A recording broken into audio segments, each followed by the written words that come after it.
कुमार जी अपना सवाल पूछिए आप।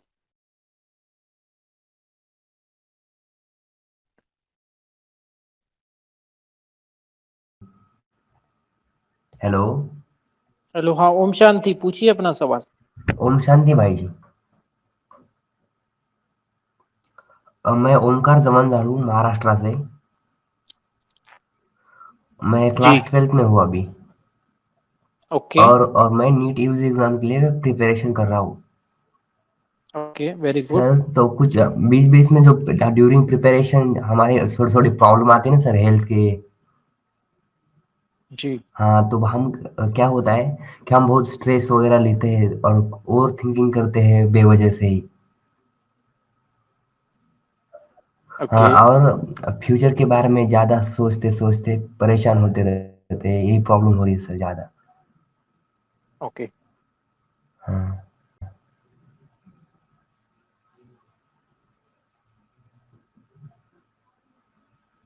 अभी मैंने मेडिटेशन शुरू किया है, राजयोगा स्टार्ट हुआ था ना 1 नवंबर से। जी, जी, जी, जी।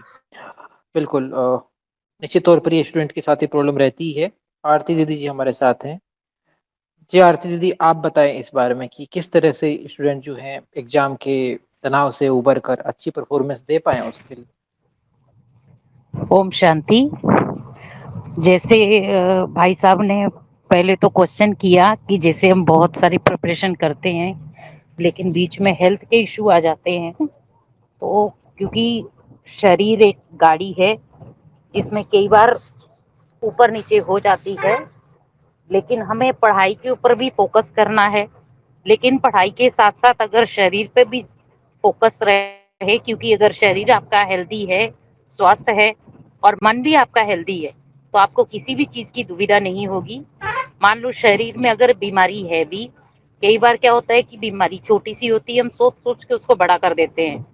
और कई बार मान लो पढ़ाई भी छोटी सी याद करने की होती है, लेकिन हम उसको इतना टफ बना देते हैं कि ये क्वेश्चन मेरे को याद नहीं हो पा रहा। तो जब एक ही चीज को हम बार बार चिंतन में लेते हैं तो वो स्ट्रेस में आ जाता है। तो जिसमें वो हमें लेना ही नहीं है, जिसमें आपने कहा कि मैं मेडिटेशन का सहारा ले रहा हूँ, मेडिटेशन कर रहा हूँ, बहुत अच्छी बात है। क्योंकि आप मेडिटेशन को कंटिन्यू रखें और साथ में जैसे कोई भी आप स्टडी कर रहे हैं, किसी भी फील्ड की आप कर रहे हैं, उसमें विशेष आप ये ध्यान रखें कि जब भी आप करने बैठे तो आपका पहले तो शरीर तो भले ठीक है कैसे भी चल रहा है, लेकिन आपका मन स्वस्थ होना चाहिए। क्योंकि अगर मन स्वस्थ रहेगा तो ऑटोमेटिकली आपका शरीर ऑलरेडी आपको रिसीविंग देगा कि हाँ मैं स्वस्थ हूँ। जैसे हम कई बार डॉक्टर के पास जाते हैं और डॉक्टर आपको कह देता है कि आप नॉर्मल हैं। अब घर से हम फीवर लेकर गए थे कि मेरे को तो फीवर लग रहा है, चलो डॉक्टर को दिखा लेते हैं, और डॉक्टर ने आपको कह दिया कि आपको तो कुछ भी नहीं है, नॉर्मल हो आप। तो मीन्स उसी समय हमारा बॉडी का जो टेम्परेचर है वो बिल्कुल डाउन आ जाता है। तो अगर कई बार हम डॉक्टर के पास जाते हैं और हमें कुछ भी नहीं होता, और डॉक्टर हमें कोई अच्छी ऐसी बीमारी बता देता है जो है ही नहीं हमें, तो हम कई बार कहते हैं अरे ये डॉक्टर ने क्या बोल दिया, ये तो मेरे को बीमारी ही नहीं है। तो मीन्स ये कई बार मानसिक जो चीजें हम बार बार वो चिंतन में लाते हैं, तो उससे क्या होता है कि हमारी पढ़ाई में भी दिक्कत होती है, और जो भी चीज मान लो हम आगे बढ़ने के लिए प्रयास कर रहे हैं उनमें भी दिक्कत होती है। तो कोशिश आप यही करें, आप कंटिन्यू अपना मेडिटेशन का जो अभ्यास है उसको आप जब भी आप कुछ करने बैठते हैं तो पहले मन को स्वस्थ रखें, क्योंकि मन स्वस्थ तो सब स्वस्थ। तो इसीलिए मन के साथ साथ आपका ऑटोमेटिकली आपके जीवन की जो भी दिशा आपने चूज की हुई है, जिस भी दिशा की जिस भी फील्ड में आप जाने की कोशिश कर रहे हैं वो आपकी सफल होगी। तो इसीलिए मेडिटेशन को आप कंटिन्यू रखें उस चीज में। जी दीदी, बहुत अच्छे तरीके से आपने बताया और निश्चित तौर पर उनको अपने सवाल का जवाब मिल गया होगा। काफ़ी सारे भाई-बहन सवाल पूछना चाहते हैं। अगला सवाल पूछना चाहते हैं, नीतू जी हमारे साथ हैं। जी नीतू जी, पूछिए अपना सवाल।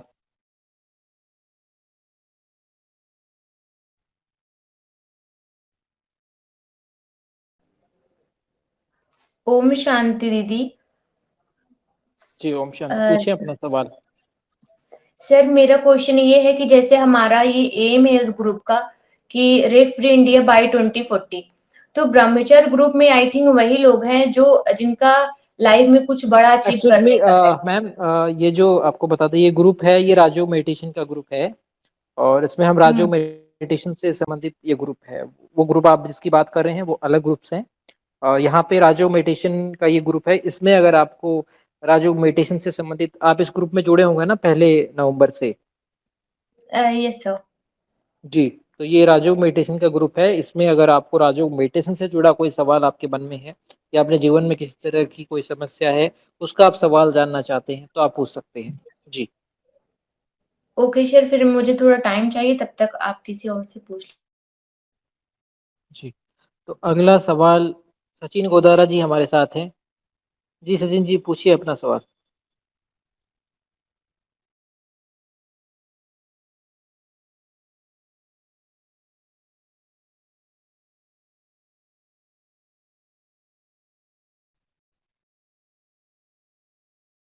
जी, आपका माइक बंद है, माइक आप ऑन करिए और अपना सवाल पूछिए प्लीज।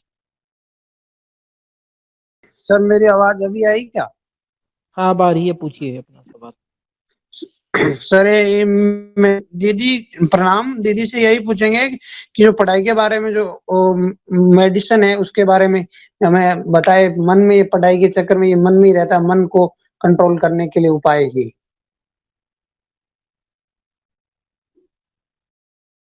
जी सचिन जी, आपका सवाल है कि मन को कैसे कंट्रोल करें, यही आप मोटे तौर पे पूछना चाहते हैं। तो मुंबई से पारुल दीदी हमारे साथ जुड़ चुके हैं। हम उनसे जानना चाहेंगे कि स्टूडेंट अगर है, कोई यूथ है, वो मन पे कंट्रोल नहीं कर पाता है, काफ़ी चीज़ें उसके मन को भटकाती हैं, आकर्षित करने वाली होती हैं।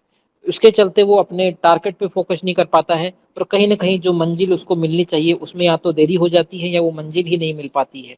तो कैसे मन को कंट्रोल करें? क्या मन को कंट्रोल करना संभव है? अगर है तो क्या तरीका है और क्या राजयोग से या हो सकता है ऐसा? तो दीदी आप बताएं इस पर। ओम शांति विवेक भाई, आवाज क्लियर है? हाँ दीदी, आवाज़ सही आ रही है। जी।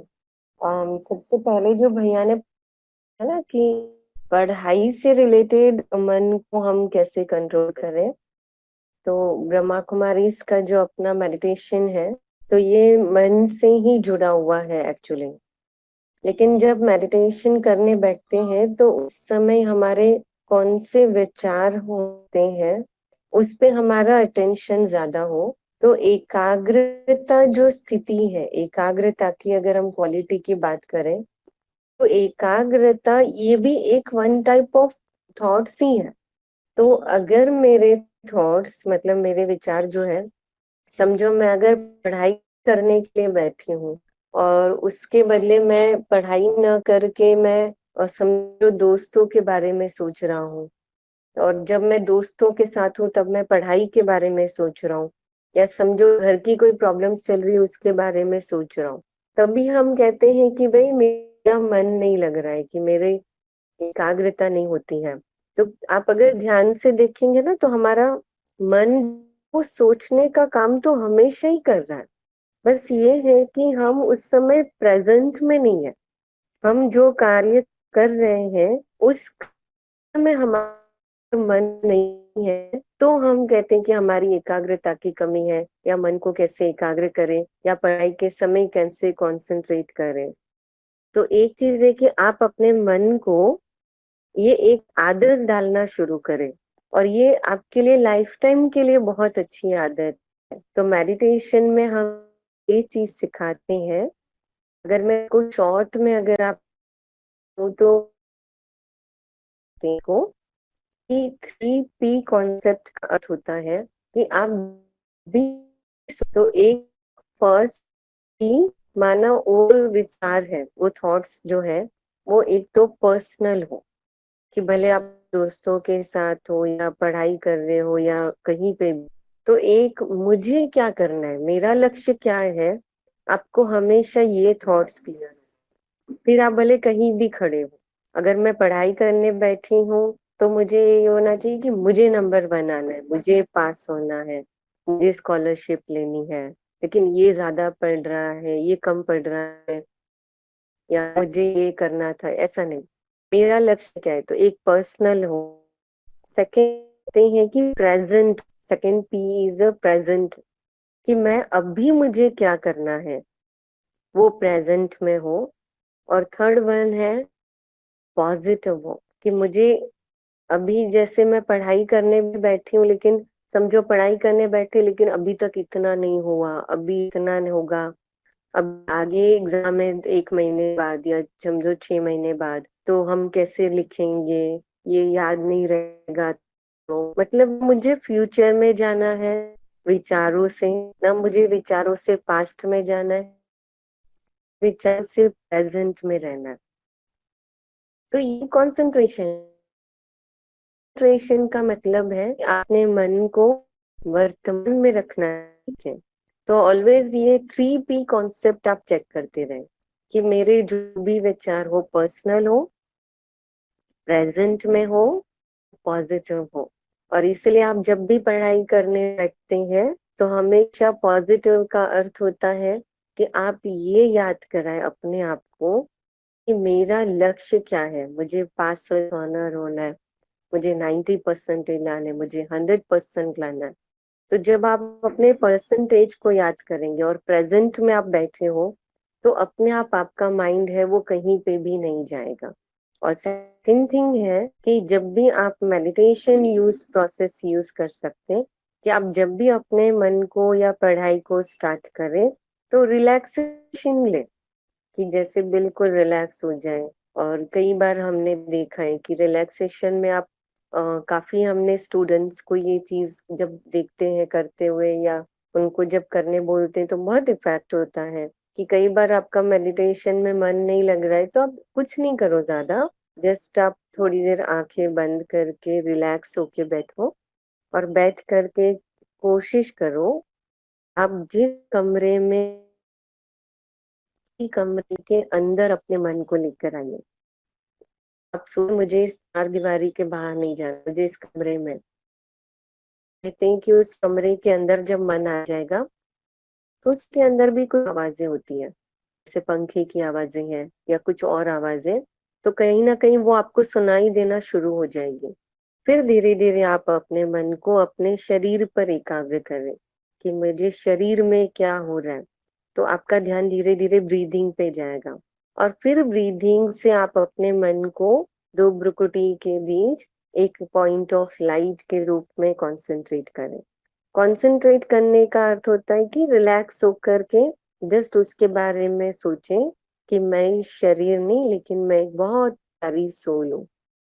और फिर अपने आप को ये कहें कि मुझे अपनी आत्मा को बहुत अच्छे से शांति से प्यार से भरपूर महसूस कर रहा हूँ, तो मुझे कहीं बाहर जाने की जरूरत नहीं है पीस के लिए। और ये करने में ज्यादा समय नहीं लगता है, 2-3 मिनट लगते हैं। और फिर आप अपने लक्ष्य को याद करिए और पढ़ाई शुरू करिए। Thank you. थैंक यू दीदी, आपने अच्छे से चरणबद्ध तरीके से पूरे सिस्टमेटिक वे में बता दिया कि किस तरह से मन को नियंत्रित किया जा सकता है, किस तरह से जो हम टारगेट जिसको लेके चल रहे हैं उसको आसानी से और सही तरीके से कैसे प्राप्त कर सकते हैं। तो निश्चित तौर पर जितने भी युवा साथी जुड़े हैं उन सभी को एक नया मार्ग मिला होगा, एक नई रोशनी मिली होगी। हम अगला सवाल ले रहे हैं। अगला सवाल हम आरती दीदी जी से पूछना चाहेंगे। दीदी, एक सवाल आया है कि हमें मैसेज किया है किसी ने। सवाल ये है कि नॉर्मली क्या होता है स्टूडेंट के साथ होता है कि आंखों पे कम उम्र में उनको दिखना थोड़ा कम होता है, आंखों के नंबर कम होने या बढ़ने लगते हैं, इस कारण उन्हें ग्लासेस लगाने पड़ते हैं, चश्मा लगाना पड़ता है। तो दीदी, क्या क्या कुछ ऐसे टिप्स हैं जिससे वो जो आंखों की रोशनी वापस बढ़ाई जाए और जो चश्मा लगा रहे हैं वो हट जाए, या जिससे आंखों की रोशनी बढ़ जाए? क्या ऐसा कुछ तरीका है या मेडिटेशन से भी क्या इसमें हेल्प मिलती है, या कुछ टिप्स आप बताएं शॉर्ट में कि ये चीजें करें तो आंखों की रोशनी बढ़ सकती है? वैसे तो ये काफी जनरल क्वेश्चन है, फिर भी पूछा है तो आप शॉर्ट में आप बता दें आरती दीदी। ओम शांति। जैसे भी क्वेश्चन पूछा है कि पढ़ाई करते ऑब्वियसली ये चीज़ें होती हैं, क्योंकि हम ज़्यादा मोबाइल का यूज़ कर रहे हैं, लैपटॉप का यूज़ कर रहे हैं, तो आंखों पे उन चीज़ों का इफेक्ट पड़ता है। लेकिन जब भी आप लैपटॉप के साथ बैठते हैं या मोबाइल में आपकी कोई भी आप प्रोग्रामिंग कर रहे हैं या किताबों में पढ़ाई कर रहे हैं, तो आपको जब आंखों पे स्ट्रेस आ रहा हो तो आप विशेष थोड़ा सा ये ध्यान रखें कि आपके आपके पास एक कटोरी में बर्फ हो और थोड़ा सा आपका जो मलमल का कपड़ा होता है, टावल टाइप या रुमाल हैंकी टाइप हो, तो उसको आप हल्का बीच बीच में, जब भी आपको लगे कि आपकी थोड़ी सी आंखें थोड़ा सा भारीपन ले रही हैं, तो आप जैसे उसको बर्फ के ऊपर रख के थोड़ा सा थोड़ी देर उसको बर्फ के रख के फिर आप अपनी आंखों पे लगाए, तो वो जो आंखों की टोटली जो आपकी गर्माइश होगी वो उस कपड़े में आ जाएगी और वो कपड़ा गर्म हो जाएगा और आपकी आंखों में लगेगा कि मुझे रिलैक्स हो रहा है। तो उससे भी हमारे को बहुत फायदा होता है। इवन देन कि मेरे को भी खुद एक चश्मा लगा हुआ है, तो मैं बीच में ये चीजें यूज करती हूँ। जैसे बीच में आप कोशिश ये करें कि जैसे आंवला होता है, आंवला खाएं, क्योंकि वो भी बहुत अच्छा विटामिन इन चीजों में आंखों के लिए बहुत अच्छा आंवला बोलते हैं। तो आप आंवले का यूज करें और ज्यादा से ज्यादा जैसे आप बाहर धूप में जाते हैं तो थोड़ा सा कोशिश यही करें कि जैसे आपको ऐनक लगी हुई है तो अपनी ऐनक का सहारा जरूर लें। और दूसरा है कि जैसे आप कहीं ट्रेवल कर रहे हैं, क्योंकि ज्यादातर समस्या उस चीज में होती है, नॉर्मली आप पढ़ते हैं तो उन चीजों में नहीं होती, लेकिन समस्या तब बढ़ती जब हम ट्रेवल करते समय बुक्स का ध्यान मान लो बुक्स को पढ़ते हैं या मान लो न्यूज़पेपर पढ़ रहे हैं, बुक्स पढ़ रहे हैं, क्योंकि जब मान लो गाड़ी का हिलना डुलना होता है तो हमारी आंखों की स्थिरता खत्म हो जाती है, तो उसके कारण भी कई बार हमारे नंबर बढ़ जाते हैं। पर आप ये बर्फ का और आंवले का प्रयोग करेंगे तो आपको खुद ही लगेगा कि वो चीजों में रिलैक्स हो रहा है। और दूसरा, जब भी आप सुबह उठते हैं तो आप अपनी हथेलियों को जैसे 5 मिनट मेडिटेशन करें कि मेरी आंखों की रोशनी बहुत अच्छे तरीके से वापिस भी आ रही है, बहुत अच्छे तरीके से स्मूथली भी है, मेरे को बिल्कुल क्लियर, नजदीक का भी बहुत अच्छे से नजर आ रहा है, दूर का भी बहुत अच्छे तरीके से, मीन्स मैं भगवान को नजदीक तरीके से भी बहुत अच्छे तरीके से देख सकती हूँ और दूर से भी, मीन्स भगवान मेरे पास में भी है, दूर में भी है। तो ऑटोमेटिकली जब ये वार्तालाप आपकी चलेगी तो आपको मजा भी आएगा मेडिटेशन में। और दूसरा, आपका जो आंखों के ऊपर जो आपने बार बार आप चिंतन चलाएंगे इन चीजों का, वो भी खत्म हो जाएगा। और उससे क्या आपके माइंड के ऊपर जो प्रेशर है स्ट्रेस का, क्योंकि ज्यादातर वो आंखों का स्ट्रेस ज्यादा माइंड की तरफ जाता है, तो वो भी हल्का हो जाएगा। क्योंकि इसका प्रयोग मैं खुद भी करती हूँ कई बार कि अपनी आंखों को चार्ज करना, जिसको हम हीलिंग पावर योगा कहते हैं, तो उससे हम अपने आंखों को भी चार्ज करें और अपने माइंड को भी, क्योंकि माइंड का कनेक्शन आंखों से है। कई बार हम आंखें भारी होती तो सिर भी भारी हो जाता है, तो आप थोड़ा सा इन चीजों का यूज करेंगे तो ऑटोमेटिक आपको रिलैक्स होगा। तो जब भी लैपटॉप या इन चीजों का प्रयोग करें तो बर्फ और टावल ये थोड़ा ठंडा ठंडा करके आप अपनी आंखों पे थोड़ा सा रख के तो रिलैक्स होगा। जी दीदी, बहुत ही अच्छे टिप्स आपने बताए हैं। निश्चित तौर पर आंखों को आराम देना ज़रूरी है। मोबाइल चलाने के बाद कंप्यूटर 40 मिनट कंप्यूटर आपने यूज़ किया है, उसके बाद आप ज़रूर आंखों को आराम दें, आंखों की एक्सरसाइज कर सकते हैं। काफ़ी सारी एक्सरसाइज आपको ऑनलाइन इंटरनेट पे मिल जाएगी आंखों की केयर करने के लिए। जैसे अभी कुछ मौसमी जो सब्जियां हैं, कुछ अच्छे फल हैं, वो भी काफ़ी आंखों के लिए मददगार रहते हैं, क्योंकि कहते भी हैं आंखें हैं तो जहान है। इन आंखों का ध्यान रखना बहुत ज़रूरी है, बहुत अमूल्य है ये आंखें, तो इन्हें बचा के रखें, इनकी भी कदर करें। चलिए आगे बढ़ते हैं, अगला सवाल लेते हैं। सर, जितने भी भाई बहन जुड़े हैं उनका बहुत बहुत स्वागत हम करते हैं, उनका बारंबार अभिवादन है। आप जुड़े हैं लाइव हमारे साथ, आज जुड़े हैं आप सबके सवालों का जवाब देने के लिए। मुंबई से पारुल दीदी आज हमारे साथ हैं और कोटा से आरती दीदी आज हमारे साथ जुड़े हुए हैं हम सबके सवालों का जवाब देने के लिए। आज ये हमारा परम सौभाग्य है। दोनों ही दीदियां ब्रह्मा कुमारी इसमें समर्पित रूप से अपनी सेवाएं दे रही हैं, जिन्होंने अपना जीवन समाज सेवा के लिए समर्पित किया है और आज अपने अनुभव के जरिए हम सबको कृतज्ञ बना रहे हैं, अपने हमें मार्ग दिखा रहे हैं। तो प्यारे भाई और बहनों, कोई भी सवाल है आप बस हाथ उठाएं और अपना सवाल पूछें। तो अगला सवाल पूछना चाहते हैं जी, नीतू जी पूछना चाहते हैं। जी नीतू जी, पूछिए अपना सवाल। आपका माइक हमने ऑन कर दिया है, आप अपना माइक ऑन करके सवाल पूछ सकते हैं प्लीज। ओम शांति दीदियन भैया।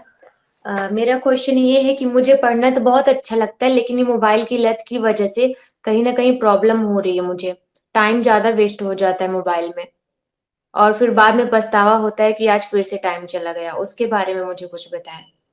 जी, मोबाइल तो एक ऐसी, आज के समय युवाओं को एक ऐसी एक वस्तु हम कह सकते हैं जिन्होंने काम इतना समय ले लिया है, जेब में ही मोबाइल आ गया है। जैसे पहले टीवी कहते कि टीवी हटा लो, सब हटाओ, लेकिन आजकल सब कुछ मोबाइल में आ चुका है, जेब तक आ चुका है।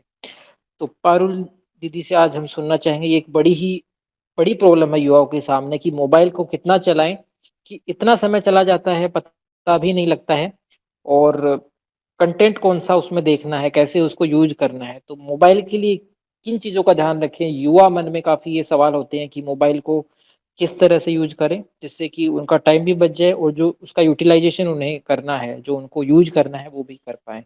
पारुल दीदी जी, आप बताएँ।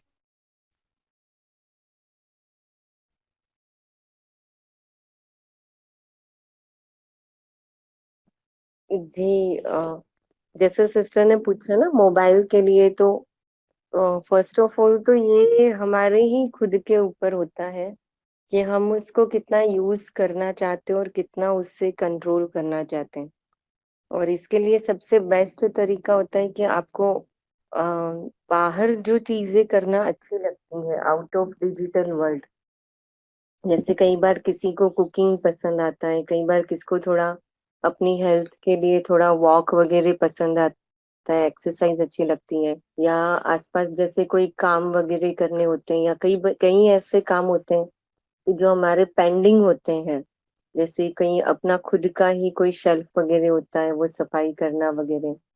तो आप कुछ दिनों के लिए, और वैसे भी साइंस में ये बहुत अच्छी बात कहते हैं कि अगर कोई चीज आप 21 दिन तक फॉलो करते हो तो वो बहुत इजी एक नेचुरल बन जाता है हमारे अंदर, नेचर।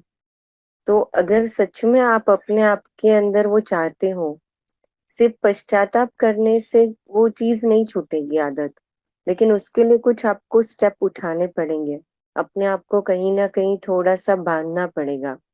जैसे एक होता है कि व्यसनी भी जब व्यसन छोड़ता है, चाहे वो सिगरेट का हो या शराब का हो या फिर कोई भी चीज की आदत होती है, इवन चाय भी अगर कोई ज्यादा पीता है और उसको कम करना है, तो उसके लिए भी उसको बहुत मन को कंट्रोल करना पड़ता है।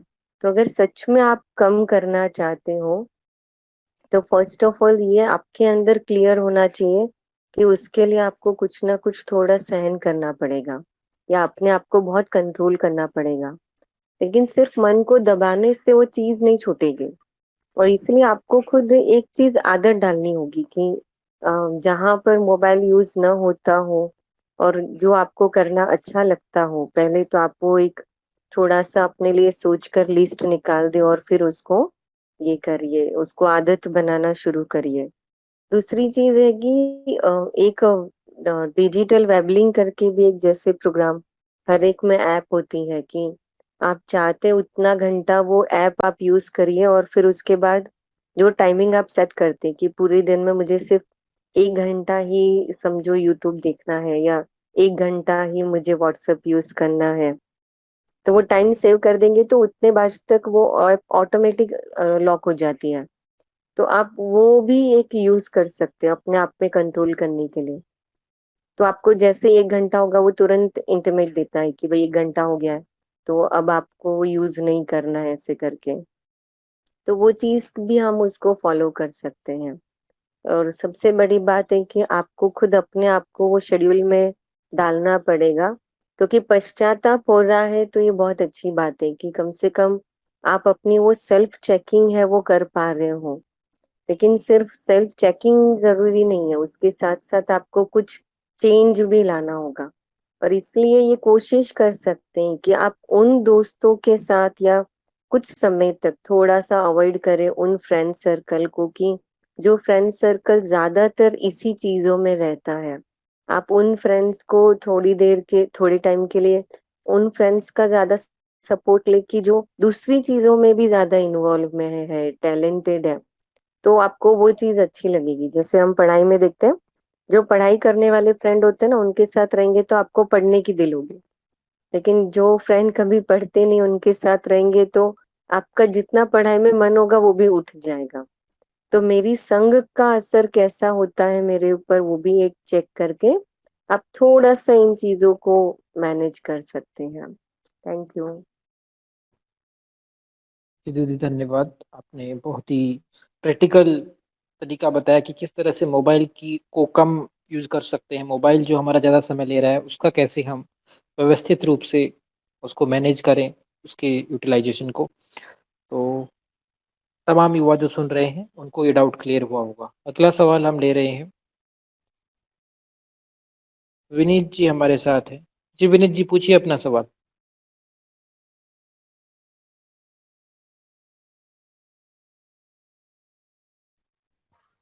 हेलो। जी पूछिए अपना सवाल।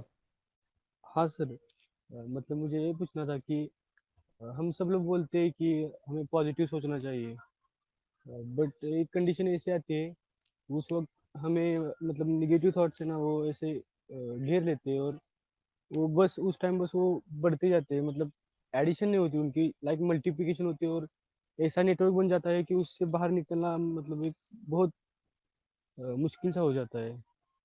सो उस कंडीशन को कैसे अवॉइड करें, या उसको कैसे मतलब उस कंडीशन से कैसे डील करें, इस बारे में जी कुछ। जी बिल्कुल, कई दफ़ा होता है कि हमें पता है कि पॉजिटिव ही सोचना है, लेकिन गलत विचारों के जाल में हम ऐसे फँसते हैं कि फँसते ही चले जाते हैं। आपने बिल्कुल सही कहा कि उसमें एडिशन ही नहीं होता बल्कि मल्टीप्लिकेशन होता है। ये तो और भी सही तरीके से आपने इसको रिप्रेज़ेंट किया है। तो हम आरती दीदी से सुनना चाहेंगे कि दीदी, अगर फँस जाए, ऐसे चंगुल में फँस जाएँ गलत विचारों के, और वो एक के बाद एक, उसकी स्पीड भी ज़्यादा होती है नेगेटिव थॉट्स की, या जो वेस्ट थॉट चल रहे हैं, जो काम की भी नहीं है, तो उससे कैसे बाहर आएँ? उस विशेष साइकिल में, उस चक्कर में फँस गए हैं, तो बाहर आने के क्या टिप्स हो सकते हैं? और राजू मेडिटेशन किस तरह से इसमें हेल्पफुल हो सकता है युवाओं के लिए? आरती दीदी आप बताएँ। जैसे भाई साहब ने पूछा है कि बहुत सारे नेगेटिव संकल्प आते हैं, और क्योंकि कई बार ऐसा वातावरण बन जाता है कि हम चाहते नहीं है नेगेटिव सोचना, लेकिन उस समय ऑटोमेटिकली वो चीज़ नेगेटिव में आ जाती है। लेकिन अगर हम इस चीज़ का ध्यान रख रहे हैं कि ये चीज़ नेगेटिव है, तो हम दूसरी तरफ ये भी चीज़ का ध्यान रख सकते हैं कि इसका दूसरा जो पलड़ा है वो पॉजिटिविटी का है। क्योंकि अगर मान लो आपने कोई भी चीज़, मान लो सपोज़ आपने कोई सब्जी बनाई है, उसमें आपने हल्का-सा नमक ज़्यादा डाल दिया है, तो आप दही का यूज़ कर सकते हैं, या उसमें पानी ऐड कर सकते हैं, या एक्स्ट्रा सब्जी बना के उसमें ऐड कर सकते हैं, तो बहुत सारे ऑप्शन हैं। लेकिन अगर हम ये ऑप्शन यूज़ करें कि सब्जी खराब हो गई और हम उसको बाहर फेंक दें नमक ज़्यादा होने के कारण, तो ये समझदारी नहीं है। तो उसी प्रकार, क्योंकि संसार नेगेटिविटी का है, आज मान लो क्योंकि पूरी दुनिया में आप देखें, सब जगह नेगेटिविटी है, और हम सोचे कि हम उसमें युद्ध करके पॉजिटिविटी को क्रिएट करें, वो नहीं हो सकता है।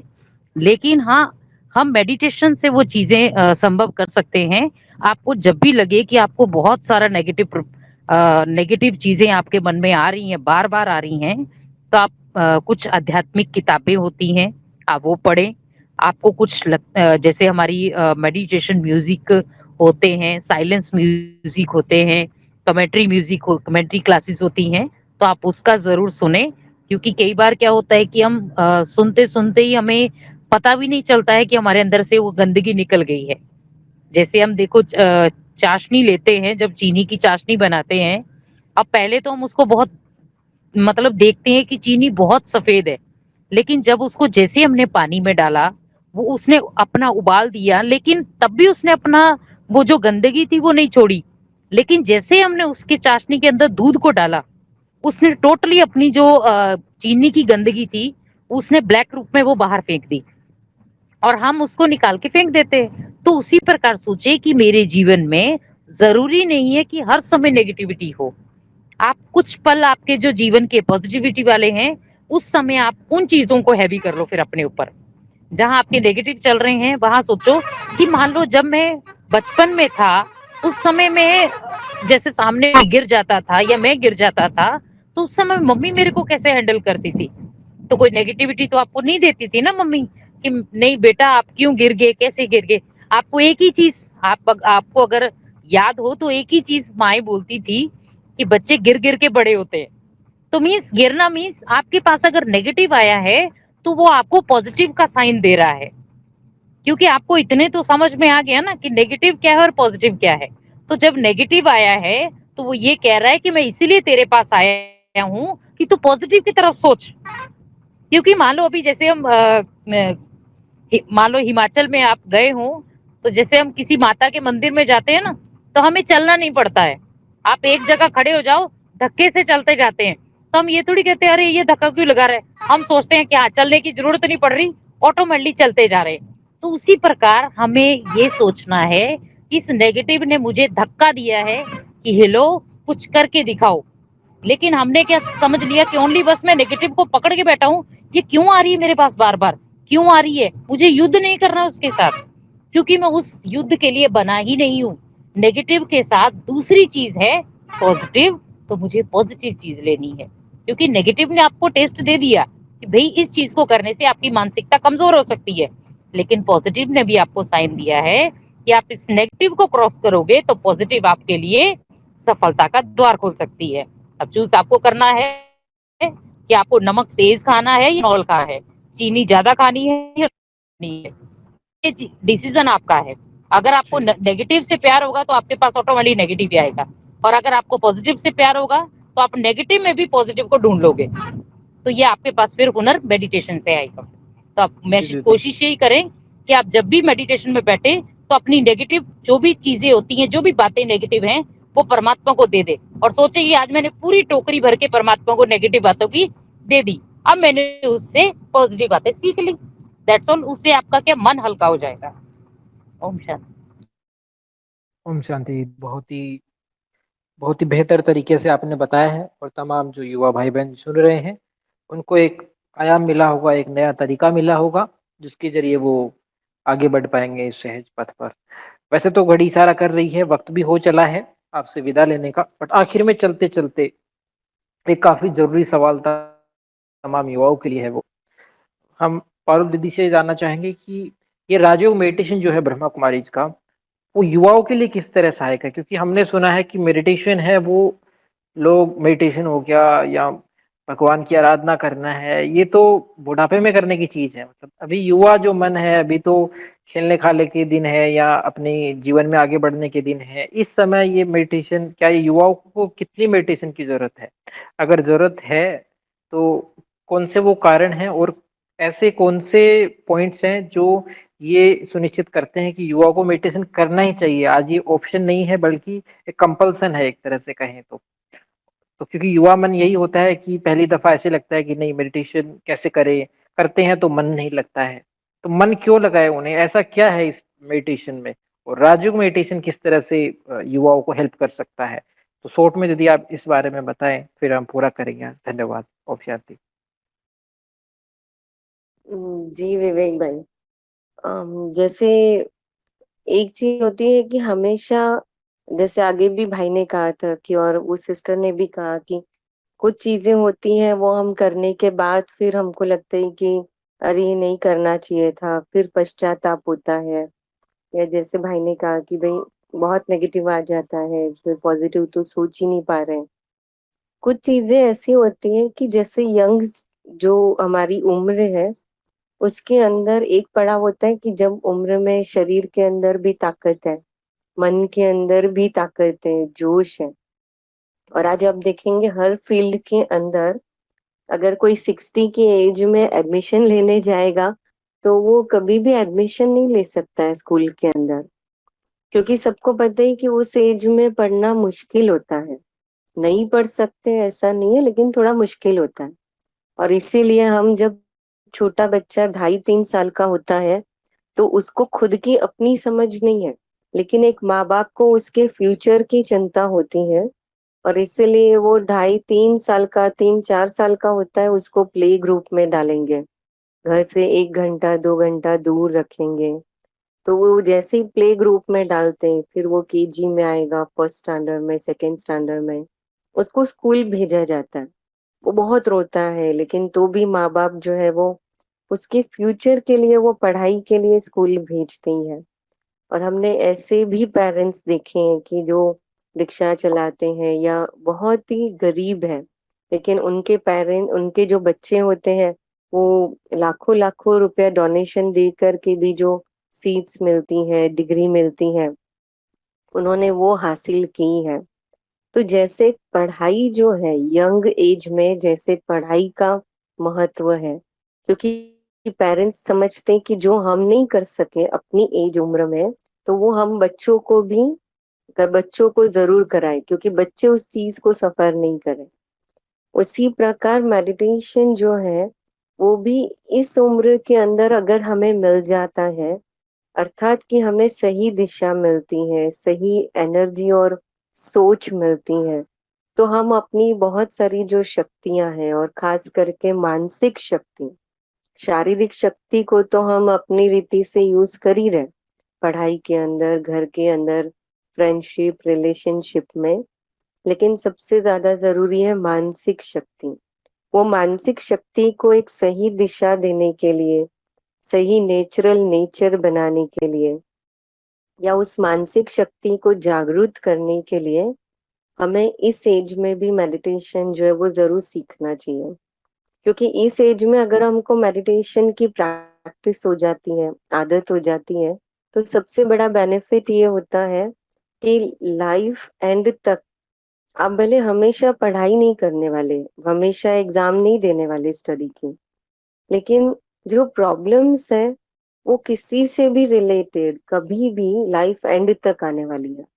और जब भी आपके सामने कोई ना कोई प्रॉब्लम्स आएगी, तो नॉट श्योर कि आपके साथ कोई आपके पेरेंट्स होंगे आपको सपोर्ट करने के लिए, गाइड करने के लिए, या आपके साथ कोई आपके फ्रेंड्स होंगे, या आपके साथ कोई आपके पर्सनल रिलेशनशिप वाले कोई होंगे, कोई भी गारंटी नहीं है। लेकिन इतना जरूर है कि लाइफ एंड तक कोई भी सिचुएशन आएगी आपके पास, तो आपका बेस्ट फ्रेंड और आपका मन वो जरूर जरूर आपके साथ हमेशा खड़ा होता है। लेकिन अगर उस मन को आपने कभी टाइम ही नहीं दिया होगा, कभी बेस्ट फ्रेंड ही नहीं बनाया होगा, तो उस समय वो आपको सही दिशा कैसे दे पाएगा, या आपको सही मार्ग कैसे दे पाएगा, सॉल्यूशन कैसे दे पाएगा। और इसीलिए यंग एज में अगर ये मेडिटेशन प्रैक्टिस कर लेते हैं, तो यही चीज अगर आप शायद 15-20 साल के बाद करेंगे, तो उसी समय आपको मन को, आप मेडिटेशन नहीं कर सकते ऐसा नहीं, मेडिटेशन जरूर कर सकते हैं, लेकिन मन को ध्यान करना सिखाना, प्रैक्टिस कराना, कंसंट्रेशन, तो आपको उतना ही वो मेहनत करनी पड़ेगी। पर अभी आप जैसे स्टडी कर रहे हो, तो ऑटोमेटिक आपको कंसंट्रेट करने की आदत है, एक जगह बैठ के पढ़ाई करने की आदत है। तो अभी आप बहुत इजी, जो मेडिटेशन आप शायद प्रैक्टिस 3 दिन में कर सकते हो, 4 दिन में कर सकते हो बहुत अच्छे से, या नॉलेज लेके सीख सकते हो, वो शायद 20-30-40 साल के बाद वही चीज आपको सीखने के लिए शायद 1 साल देना पड़े। तो अभी उसका बेनिफिट ले सकते हो। और जैसे हम हमेशा एक चीज सुनाते हैं कि जैसे छुरी को हम भले कितना भी यूज कर रहे हैं, या मोबाइल को हम 24 आवर्स यूज करते हैं, लेकिन उसको चार्ज करने के लिए 1 घंटा तो देना ही पड़ता है। वैसे ही मन की शक्ति को जागरूक करने के लिए थोड़ा सा टाइम मेडिटेशन के लिए देंगे, तो वो आपका हमेशा का लाइफ एंड तक का वो आपका इन्वेस्टमेंट है। Thank you. थैंक यू दीदी, बहुत ही अच्छे तरीके से आपने चीज़ें क्लियर करी हैं, और तमाम युवा जो जुड़े हैं इस समय उनको भी ये बात अच्छे से समझ में आ गई होगी। फिर भी कुछ युवा भाई बहन जो देरी से जुड़े हैं या सारे सवालों के जवाब नहीं सुन पाए हैं, उनके लिए हम थोड़ी देर में, जो ही ये वॉइस चैट खत्म होने वाला है, तुरंत ही हम आपके साथ इसकी रिकॉर्डिंग भी शेयर करेंगे। आप इसे कहीं डाउनलोड कर सकते हैं या सेव कर सकते हैं, जिससे आप बाद में इसको सुन पाएँ। तो राजयोग मेडिटेशन का ये 1 नवंबर से जो बैच स्टार्ट हुआ था वो चल रहा है। हर 15 दिन में मेडिटेशन कोर्स का एक नया बैच स्टार्ट होता है।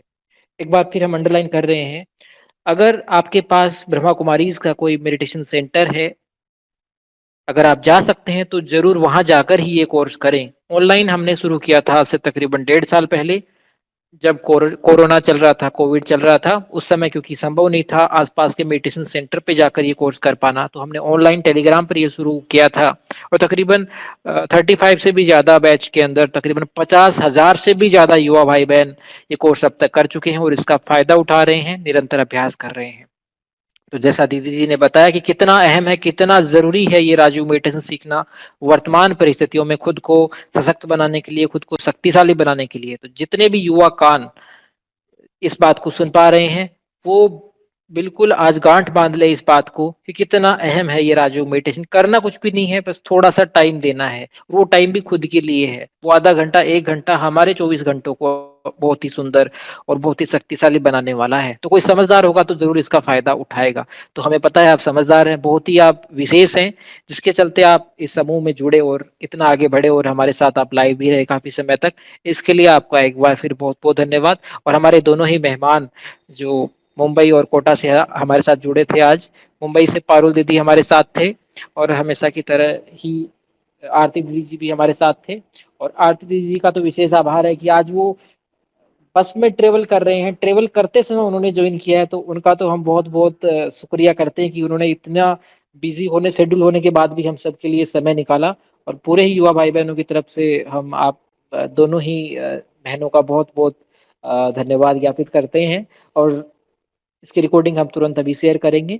कोई भी सवाल आपके मन में हो, हम ज़्यादा सवाल नहीं ले पाए आज क्योंकि समय की सीमा होती है, समय में हम बंधे रहते हैं। लेकिन आप रिकॉर्डिंग जरूर सुने, पीछे की रिकॉर्डिंग भी आप सुन सकते हैं। कल भी हम लाइव रहेंगे इसी समय 9 बजे। अगर कुछ चेंजेस होगा तो हम बता देंगे, अदरवाइज हम शेड्यूल कर देंगे। आप 9 बजे ज्वाइन कर सकते हैं और अपना कोई भी सवाल पूछ सकते हैं या हमें मैसेज भी भेज सकते हैं। अगर आप मैसेज पर अपना सवाल का जवाब चाहते हैं तो हमें मैसेज करें, हम आईडी आपके साथ शेयर करेंगे। एक बार फिर आप सबका बहुत बहुत धन्यवाद। और आखिर में 1 मिनट परमात्मा पिता की याद में हम उनको याद करते हुए उनको धन्यवाद देते हुए पूरा करेंगे। Thank you. ओम शांति।